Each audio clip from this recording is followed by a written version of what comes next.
大家最近行街或者上網，有冇留意到成個香港嘅超市界好似打正一場無硝煙嘅終極新生雙黑大戰咁？如果你仲以為考試以前咁，求其行越一間買2支豉油、幾煲公仔麵，價錢間間都差唔多，咁你就真係太遲鈍啦！依家係2026年，由今年年初開始，各大連鎖超市好似發咗癲咁，突然之間爆發咗一場全年度嘅割喉減價戰。今次個隊伍係以前嗰種買2件平幾雲嘅小打小鬧，而係一場真正你死我活、汰弱留強嘅生存遊戲。有啲老牌超市依家直情係四面楚歌，盛世遺代到不得了。相反，有啲原本主打街坊生意嘅基層超市，或者一早轉成做網購嘅大佬，就喺度用一啲不可思議嘅奇招，好似幾千雲包晒6件家庭電器咁樣去吉喉燒錢，搶卻搶到出晒血。今日我就同大家逐一拆解，深度盤點一下百家、惠康、HK Mall、佳寶呢幾大巨頭，究竟喺呢場2026年最慘烈嘅超商大戰入面點樣迎戰？而喺呢場超節大混戰背後，又反映出我哋香港人依家點樣嘅消費新常態？邊一間超市最有可能喺呢2年內被市場淘汰？行到去盡頭，要講清楚呢件事，我哋首先要明白，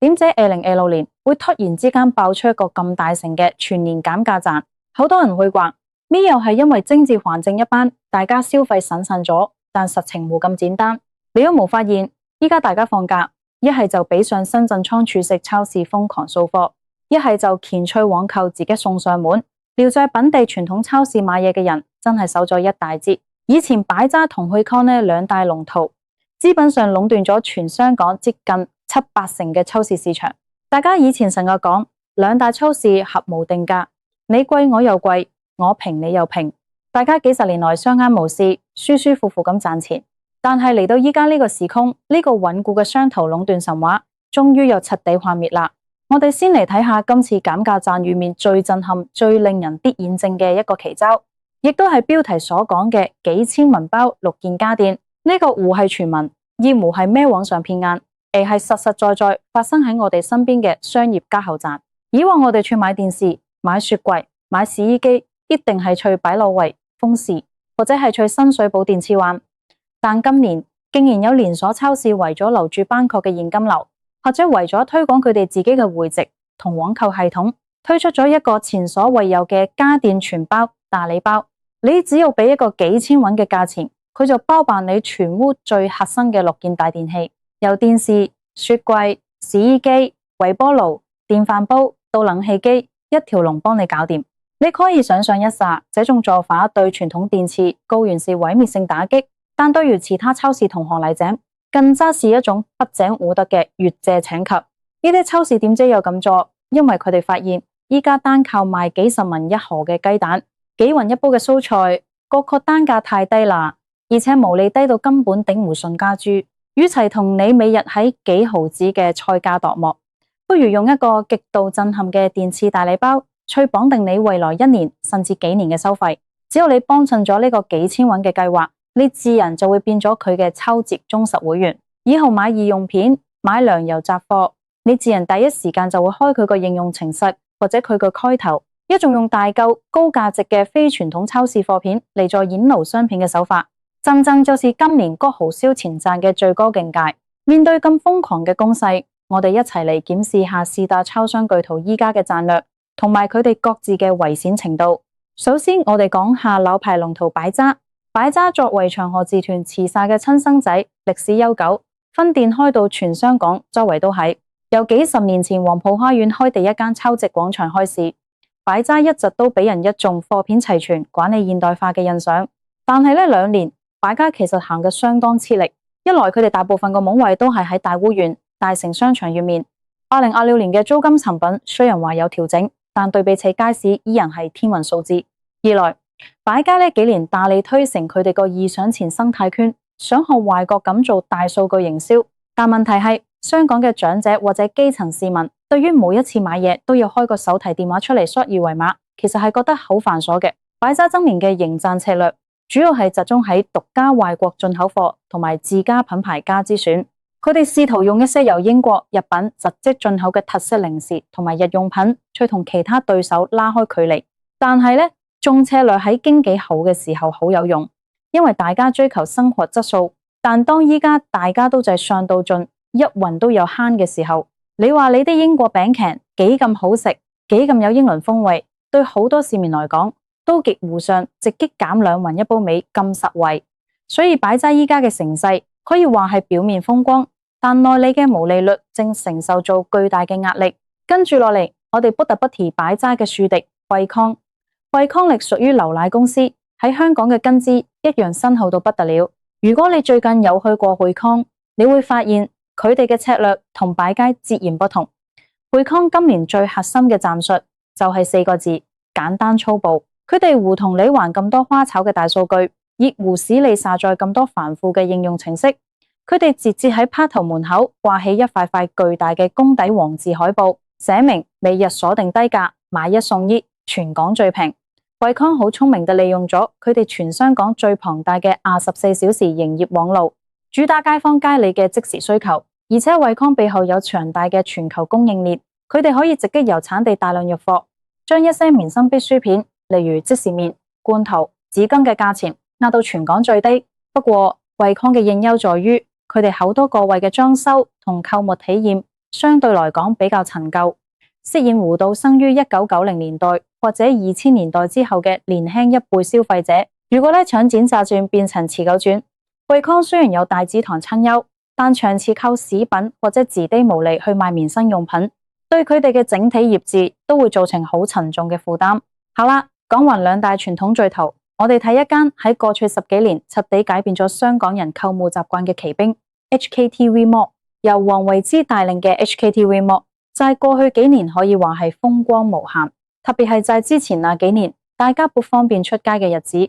HKTV Mall 簡直成為咗香港人嘅救命稻草。但係嚟到2016年 HKT Mall 同樣正面臨住巨大嘅十字路口。點解？因為當全港市民都恢復正常生活，大家可以自由出街，甚至隨時飛去日本旅行或者返內地消費嘅時候，網購嘅吸引力自然就會下降。HKTV Mall 今年為咗應賺，做咗好多實體店嘅擴展，即係你喺街頭上會成日見到嘅 O2O 店。佢哋真似加入減價戰嘅武器，就係利用佢哋無可比擬嘅長尾效應同埋大數據平台。全港未有任何一間實體超市可以像 HKTV Mall 咁擺到幾十萬種不同嘅貨品。佢哋唔單止賣糧油食品，佢哋連名牌手袋、汽車用品，甚至連保險都可以賣。標題講到嘅幾千包6件家電，真正就係類似 HKTV Mall 呢類擁有強大物流配送能力同埋電商基因嘅平台，最擅長玩嘅跨界燒錢戰術。HKTV Mall 嘅危機主要係在於佢哋嘅物流成本極高，全香港最貴嘅莫過於人工同埋運輸車序。每一次你買1升水，佢哋送上你5樓或者大廈有行條長樓梯，背後嘅人力成本都係由 HKTV Mall 承擔。當實體超市一齊減價，減到同網上差唔多，甚至比網上更平嘅時候，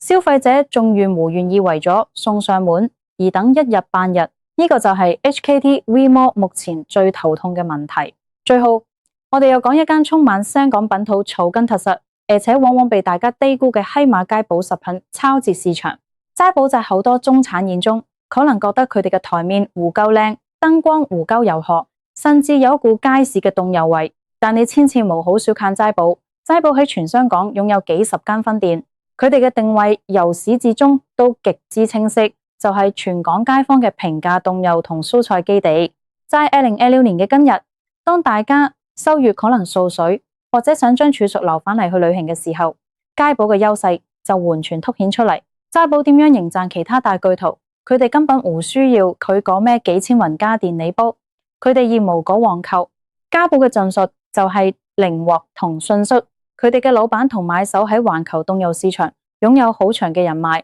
往往可以用極低嘅現金價喺國際市場吞下一批可能就快到期，或者因為供應過剩而要平清嘅激凍肉嚟海鮮。所以你經常會在齋寶見到一些不可思議嘅價錢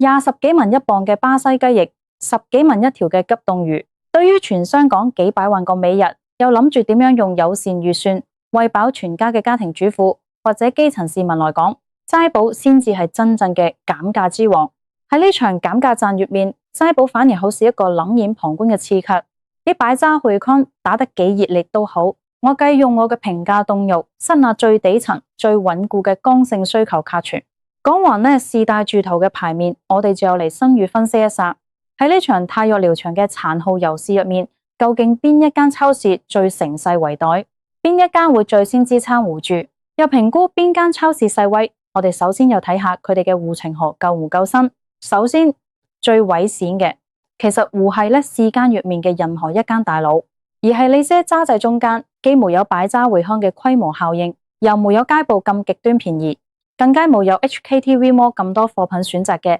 中成連鎖超市或者精品超市。例如一些主打高檔路線，開在核心商業區或者豪宅區的高級超市。呢類超市在1990年代或者2010年代初期，因為香港中產階層龐大，大家樂意消費，曾經開到層行層市。但係嚟到2016年，中產基層嘅消費模式發生咗根本性嘅轉變。真正有錢嘅人可能一早已經移民或者選擇更高端嘅私人廚師服務，而留喺度嘅中產依家行路都大陣風，個個都講緊點樣實惠消費，甚至放假去深圳嘅大型倉儲式超市。呢啲精品超市以前賣一盒日品草莓有100幾十元，依則市面發現原來出面普通街市或者街鋪20-30元就有一盒品質互差嘅時候，精品超市嘅生存空間就會被極速壓縮。如果一定要喺四大巨頭入面揀一間最危險嘅實體店方面，好多業內人士其實暗中為擺家呢一把汗。點解咁講？擺渣背後雖然有長河集團，但長河作為一間上市公司，最講究嘅就係資產回報率。如果擺渣年年因為價格戰而令到利潤大跌，甚至出現虧損，冇公司為表會上以前咁無限量注資支持佢出燒錢。而且擺渣依家嘅定位相對尷尬，佢想走高端路線，但又有 Taste 同 Fusion 呢啲品牌分散咗注意力。佢想走平面路線，佢嘅日常價格又往往做唔到，好似惠康或者齋補咁柒地。當一個品牌嘅定位變得中間落寞、兩頭糊到硬嘅時候，在經濟下行、市場大洗牌嘅年代，就最容易被邊緣化。相反，惠康因為背後嘅 Defi 零售集團就係整個亞洲區擁有龐大嘅零售網絡，包括便利店、個人護理店等等。佢哋嘅跨板塊補貼能力非常強。惠康可以用便利店賺到嘅高毛利，去補貼超市這邊嘅剪炸站。烏籌在實體店上一定有壓到擺家，所以惠康喺呢場吉後戰入面，底氣相對來講會比擺渣足一啲。至於 HKTV Mall， 佢哋嘅危險期其實已經到咗。你可以留意到佢哋最近1-2年嘅業績報告，增長速度已經明顯放緩，甚至有透過不斷調整運費門檻或者增加商戶嘅佣金嚟維持利潤。HKTV Mall 最害怕嘅其實唔會係本地實體超市嘅減價，而是跨境電商嘅直接進擊。依家越來越多內地大型網購平台提供直接送貨到香港屋企樓下，甚至直接送上門嘅服務，而且運費全免，貨品種類比 HKTV Mall 仲有多出10倍。價錢便宜一半。當呢班外來嘅網路巨鱷直接踩越香港市場嘅時候，HKTV Mall 呢個引以為傲嘅電商護城河就會被無情地攻破。如果 HKTV Mall 能夠在短時間內利用佢哋標題所講嘅幾千包6件家電呢嚟跨界奇招，成功轉成咗一個全方位嘅生活服務平台，而純粹單靠賣超市雜貨嘅話，佢哋在未來2-3年間嘅盛世將會變得非常之閃進。最胡需要擔心嘅，反而係大家平日覺得最草根嘅齋補。齋補嘅生命力好頑長，因為佢哋嘅營運成本控制得非常好。齋補嘅分店很少會開在租金貴到飛起嘅大型發展商商場入面，佢哋絕大多數都係喺領展嘅街市或者舊區嘅地方。呢啲地方嘅租金相對穩定，而且人流量極高。最重要嘅係齋補賣嘅係剛需中嘅剛需，一個人就算再冇錢，你可以胡買新衫、胡換新電話、胡吹旅行，但你總有食飯。齋補嘅凍油同新鮮蔬菜，正正就是維持全香港最基層、最廣大市民每日3餐溫飽嘅必需品。只有齋補指數保持到佢哋全球採購平價有利嘅優勢，無論外面擺家惠康打到天崩地裂，輸咗幾多億個港幣都好，齋補依然可以穩如泰山。在這場全年度嘅減價戰背後，我哋作為普通香港市民，究竟可以睇到啲乜嘢？首先呢個現象反映出香港人嘅消費觀念已經出現咗一個階構性嘅範式轉移。在過去幾十年，香港人買嘢最講求嘅係方便同埋體驗。大家行商場覺得超市冷氣高凍，裝修高亮，行得舒服，貴少少無所謂。但依家大家講求嘅係極致嘅性價比，每一分一毫都要知道最正。一個熱都這試咗，點解會有超市竟然有出到幾千包6件家電呢？仲怪嘲。因為如果佢哋胡用呢，仲近乎自殺式嘅讓利方式，根本就飾演胡到依家呢批定力極高、絕不輕易消費嘅市民去開錢煲。第二，呢場減價戰亦都標誌着香港零售業正式步入唯利是大。以前開超市扣住規模效應，同供應商壓價，然後轉手賣俾市民，中間嘅利潤非常可觀。但依家隨住資訊極度透明，市民隨便用個手提電話上網一查，就知道全香港邊一間鋪頭賣得最平。供應商亦都因為多咗好多不同嘅渠道，唔再好似以前咁依賴兩大超市。在兩邊夾擊之下，超市嘅毛利已經被壓到好似紙咁薄。今次各大超市爆發全年減價戰，與其話係佢哋主動出擊去搶市場，不如話係佢哋就係國忙之中嘅一種隨時掙扎，邊個能夠撐到最後，邊個先可以喺大市牌之後活落去。作為消費者嘅我哋喺呢場大戰入面，短時間內當然係得益者。你可以見到以前賣層30幾搵嘅一下雞蛋，依家10幾20搵就有交易；以前幾十蚊一支嘅食油，依家再賣買一送一。但大家都有一個心理準備，當呢場太弱療場嘅減價戰打完，市場換成大市牌之後，那些頂唔順嘅中小型超市或者弱勢品牌一旦倒閉，